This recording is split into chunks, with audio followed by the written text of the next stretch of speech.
이 클럽에 온 걸 환영해, 친구들아.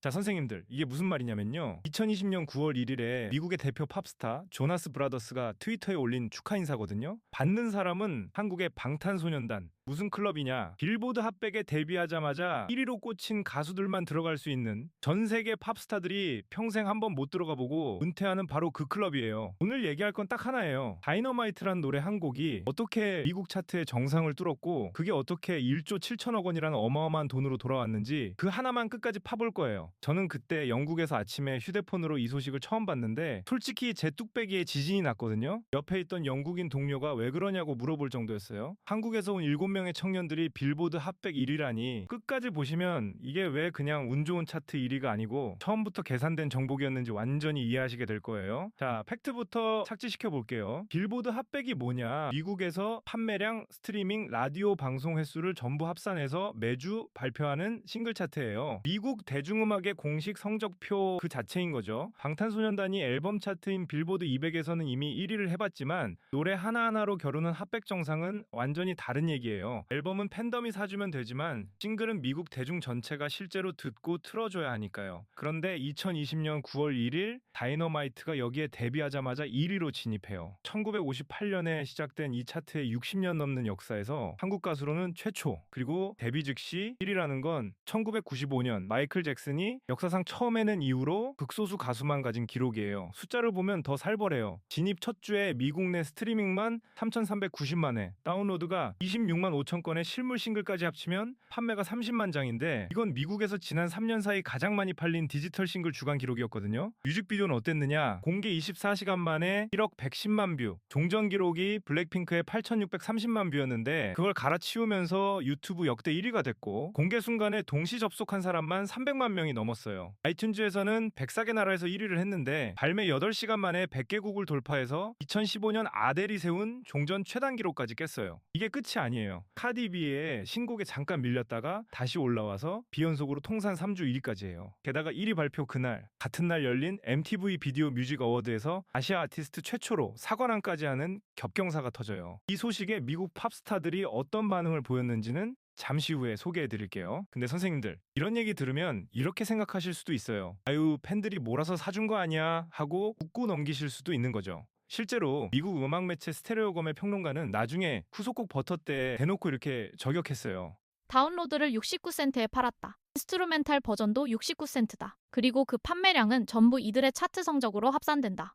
여러 버전을 헐값에 팔아서 차트를 게임한다는 거예요. 근데 이게 반은 맞고 반은 틀린 얘기예요. 원곡, 인스트루멘탈, 어쿠스틱, EDM 리믹스 이렇게 4가지 버전을 169달러에 판 건 사실이에요. 근데 이건 빌보드가 허용하는 정식 판매 방식이고 1인당 구매를 집계 반영하는 제한 규정도 그대로 지켰고 빌보드가 그해 7월에 금지한 굿즈 끼어 팔기, 그러니까 번들을 한 번도 안 썼거든요. 그리고 팬덤 화력으로 차트 정상에 오른 선배들은 이미 있어요. 1964년에 비틀즈가 그랬고 1995년에 마이클 잭슨이 그랬죠. 무엇보다 스트리밍 3,390만에 4개국 1위라는 확산세는 초에 팬덤 구매만으로는 설명이 안 되고요. 사실 이 논쟁 자체가 팬덤이 강한 팀이 차트 정상에 설 때마다 미국에서 반복되어 온 클리셰 같은 논쟁이기도 해요. 제가 분석 자료들을 좀 더 찾아보고 알게 된 건데 이 뒤에는 계산된 이유가 몇 가지 더 있어요. 첫째, 다이너마이트는 방탄소년단 최초의 전곡 영어 싱글이에요. 백은 라디오 점수 비중이 큰데 미국 라디오는 영어 노래를 압도적으로 선호하거든요. 그동안 한국어 곡들은 스트리밍과 판매는 터지는데 라디오 점수에서 순위가 깎이는 패턴이 반복됐거든요. 다이너마이트도 첫 주 라디오 청취자 수는 1,160만 명 정도로 스트리밍이나 판매에 비하면 약한 편이었어요. 그러니까 라디오가 약한 만큼 판매와 스트리밍으로 승부를 본다는 설계가 깔려 있었고 영어 가사는 그 마지막 라디오 문턱까지 낮추는 열쇠였던 거예요. 둘째, 아까 그 4가지 버전 전략이에요. 같은 노래를 4가지 버전으로 내면 팬들은 버전별로 사주고 그 판매가 전부 한 곡의 성적으로 합산돼요. 비판하는 쪽은 꼼수라고 하지만 뒤집어 보면 차트 규정을 완벽하게 읽고 합법적인 범위 안에서 설계한 차트 공학인 거죠. 셋째, 타이밍이에요. 다이너마이트가 발매된 게 2020년 8월 21일인데 그해 여름은 코로나로 전 세계가 주저앉아 있던 시기잖아요. 노래는 처음부터 팬데믹에 지친 사람들한테 위로와 희망을 주자는 콘셉트로 만든 곡이었고 그 기획이 정확히 시대의 감정에 꽂힌 거예요. 제목부터가 다이너마이트잖아요. 얼어붙어 있던 시장 한복판에 말 그대로 다이너마이트를 던진 거죠. 선생님들, 여기서 개념 하나만 짚고 갈게요. 경제학에서 말하는 후광 효과, 할로 이펙트라는 건데요. 콘텐츠 하나가 세계적으로 흥행하면 그 매출로 끝나는 게 아니라 나라 이미지가 같이 올라가면서 화장품이나 식품 같은 연관 상품 수출까지 끌어올리는 현상이에요. 쉽게 말해 뮤직비디오를 보다가 한국 화장품을 검색하고 한국 음식에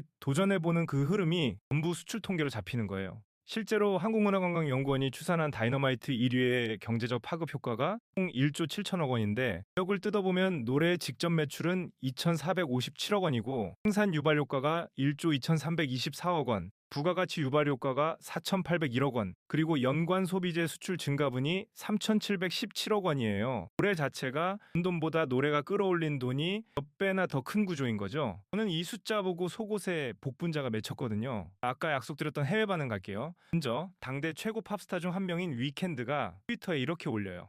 정말 멋지다. 아시아 아티스트들에게 정말 큰 의미다. 진심으로 축하한다. 그 조나스 브라더스의 환영 인사도 같은 날이었고요. 화대에서도 축하가 나왔는데 바이든 대통령이 이렇게 말해요.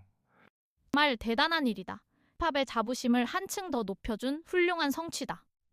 하나로 힘든 국민들께 위로가 되길 바란다는 말도 함께였어요. 팬 반응은 더 뜨거웠어요. 또 3일 동안 트위터 관련 언급이 4,600만 건을 넘었는데 어느 정도냐면 일요일에 170건씩 사흘 내내 쉬지 않고 올라왔다는 얘기예요. 해외 팬은 이렇게 썼더라고요. 드디어 해냈다. 의 기다림이 헛되지 않았다. 2013년에 데뷔해서 8년째 되던 해에 이룬 기록이거든요. 또 다른 팬은 이래요. 코로 제일 힘들던 여름에 2위가 나와서 버텼다. 한커뮤니티에서도 이건 한 팀의 1위가 아니라 K-팝 전체의 승리다. 랑이 쏟아졌고요. 이게 왜 사적으로 무서운 거냐면요.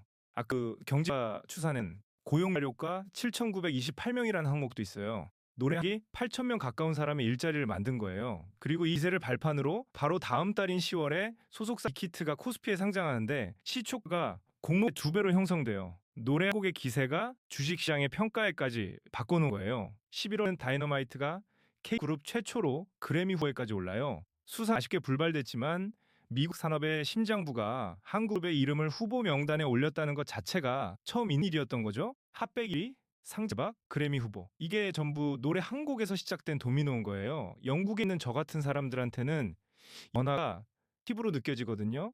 한국에서 왔다고 하면 북한 얘기부터 묻던 동네 사람들이 이탄소년단 얘기를 먼저 꺼내요. 1위라는 건 단순한 순위가 아니라 세 제일 크고 비싼 음악 시장에서 대한민국이라는 브랜드가 검증됐다는 도장인 거예요. 하나가 화장품을 팔고 팔고 대한민국이라는 이름값을 올리는 거죠. 옛날 영상들까지 다시 찾아보면서 가슴 뭉클해지더라고요. 이 팀 처음부터 대형 기획사의 지원을 받고 시작한 팀이 아니었잖아요. 작은 사에서 데뷔해서 해양식에 처음 갔을 때는 이름을 제대로 불러주는 사람도 많지 않았어요. 그런 팀 차곡차곡 쌓아 올려서 미중음악의 꼭대기에 이름을 박은 거예요. 팬들이 한 8년의 기다림이라는 게 사실 이런 말이었을 거예요. 우리만 시간이 틀리지 않았다는 걸 세상이 드디어 인정해줬다는 거요. 오늘까지고요. 우리 아저씨는 요즘도 타이틀을 들으면서 어깨를 엘레강스하고 아방가르드하게 흔드는데 그게 운동이라고 우기시더라고요. 저 따라 흔들다가 사모님한테 등짝 스매싱을 당할 뻔했고요. 오늘 흥미로우셨다면 구독과 좋아요 버튼을 다이너마이트 심지에 불 붙이듯 화끈하게 눌러주세요. 재밌는 분석으로 돌아올게요. 제이